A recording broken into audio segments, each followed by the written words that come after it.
आज मैं आपको एक ऐसे जालिम बाप की कहानी सुनाने जा रहा हूं जिसने अपनी ही मासूम बेटी सारा को वक्त से पहले जवान करने के लिए खतरनाक इंजेक्शन लगाने शुरू किए ताकि वह जल्दी जवान हो जाए और वह उसे अपनी हराम कमाई का जरिया बना सके। अगर आपको लगे कि यह कहानी किसी को सबक दे सकती है तो अपनी जिम्मेदारी निभाएं। मैं तो बस कहानियां सुनाता हूं। ये मासूम बच्ची खुद नहीं जानती थी कि उसके जिस्म में इतनी तेजी से तब्दीलियां क्यों आ रही हैं, लेकिन मोहल्ले वाले हैरान थे कि यह लड़की इतनी कम उम्र में इतनी बड़ी और खूबसूरत कैसे हो गई। जब यह बच्ची जवान हो गई तो उसके जालिम बाप ने उसके साथ ऐसा काम किया जो कोई दुश्मन भी ना करे। क्या सारा अपने खौफनाक मुकद्दर से बच पाएगी? इसका अंजाम जानने के लिए वीडियो आखिर तक देखें। यह कहानी सुनकर आपका दिल कांप जाएगा। यह सिर्फ एक कहानी नहीं बल्कि एक ऐसी हकीकत है जो हजारों बेटियों की जिंदगी बदल सकती है। एक ऐसी लड़की जो हर रोज अपने बाप को अब्बा कहती रही, मगर हकीकत में वो उसका बाप था ही नहीं। ये कहानी सिर्फ एक गलतफहमी की नहीं बल्कि एक ऐसे सच की है जो जानने के बाद आपको अंदर तक हिलाकर रख देगा। अगर आप भी किसी की बेटी हैं या किसी की बहन तो ये कहानी आपके लिए है।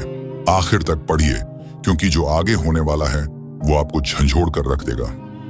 रात के 2 बज रहे थे और सारा बिस्तर पर करवटें बदल रही थी। आंखों में नींद थी मगर दिमाग उलझा हुआ था।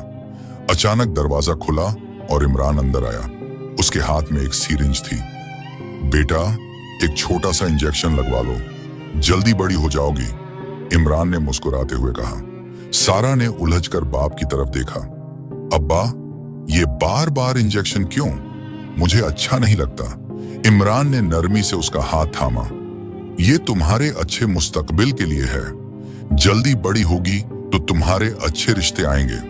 सारा कुछ देर खामोश रही, फिर बोझल दिल से आंखें बंद कर ली। इमरान ने इंजेक्शन लगा दिया। वक्त गुजरने लगा मगर सारा में खूबसूरती तो दूर, अजीब बदलाव आने लगे। कभी वो दरवाजे से टकरा जाती, कभी नींद में चीखने लगती और कभी खुद को आईने में देखकर डर जाती। स्कूल में भी उसकी तबीयत खराब रहने लगी। एक दिन टीचर ने उससे पूछा, बेटा तुम ठीक हो? सारा ने आह भरी। मैडम, बस दुआ करिए कि मेरे अब्बा को यूट्यूब की झूठी वीडियोस देखना बंद हो जाए। टीचर चौंक गई। क्या मतलब? अब्बा को लगता है कि मैं इंजेक्शन लगाकर जल्दी बड़ी और खूबसूरत हो जाऊंगी, मगर हुआ ये कि मेरे बाल झड़ने लगे, नींद उड़ चुकी है और जिस्म ऐसे दर्द कर रहा है जैसे किसी ने कस्तों में मारा हो। ये बात सुनकर टीचर को शक हुआ। उन्होंने सारा के मेडिकल टेस्ट करवाने का फैसला किया। जब रिपोर्ट्स आईं तो हकीकत जानकर सब हैरान रह गए। इमरान जो इंजेक्शन लगा रहा था वो गैर कानूनी हार्मोनल इंजेक्शन थे जो किसी को वक्त से पहले बालिग करने के लिए इस्तेमाल होते हैं। डॉक्टर ने गुस्से से कहा, यह जहर है, कोई भी बाप अपनी बेटी के साथ ऐसा नहीं कर सकता। मगर असल सदमा तो अभी बाकी था। जब टीचर ने सारा के दस्तावेज चेक किए तो पता चला कि इमरान उसका असली बाप था ही नहीं। ये झूठ है। सारा के हाथ कांपने लगे। बेटा, ये सच है। तुम्हारी मां के गुजर जाने के बाद इमरान ने तुम्हें गोद लिया था। सारा पर जैसे बिजली गिर गई। तो ये शख्स मेरा सगा बाप नहीं। उस दिन के बाद सारा ने इमरान से नजरें मिलाकर बात नहीं की। जब वो घर पहुंची तो इमरान ने हमेशा की तरह मुस्कुराकर उसका इस्तकबाल किया। बेटा, मैंने तुम्हारी पसंदीदा खीर बनाई है। मगर आज सारा रुक गई। उसने आंखों में आंसू लिए इमरान की तरफ देखा और कहा, आपने मुझे धोखा दिया। आपने मुझे तजुर्बागाह का चूहा समझा।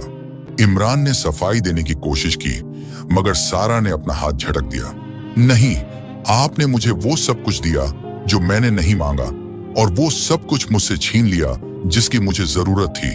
मेरी इज्जत, मेरा भरोसा और मेरा सुकून। जब बेटी की मां नहीं होती तो वो अपने सबसे बड़े मुहाफिज से महरूम हो जाती है। मां वो दीवार होती है जो हर तूफान को रोक लेती है।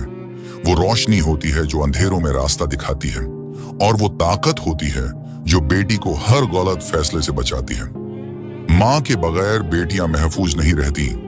ये सिर्फ एक जुमला नहीं बल्कि एक हकीकत है जिसे सारा ने अपनी जिंदगी की सबसे बड़ी आजमाइश में सीखा। ये दुनिया इतनी आसान नहीं और न ही हर रिश्ता वैसा होता है जैसा कि नजर आता है। बेटियां जब मां की मोहब्बत और हिफाजत से महरूम हो जाती हैं तो उन्हें खुद को मजबूत बनाना पड़ता है, क्योंकि हर हाथ जो मोहब्बत का दावा करता है जरूरी नहीं कि वो सच हो।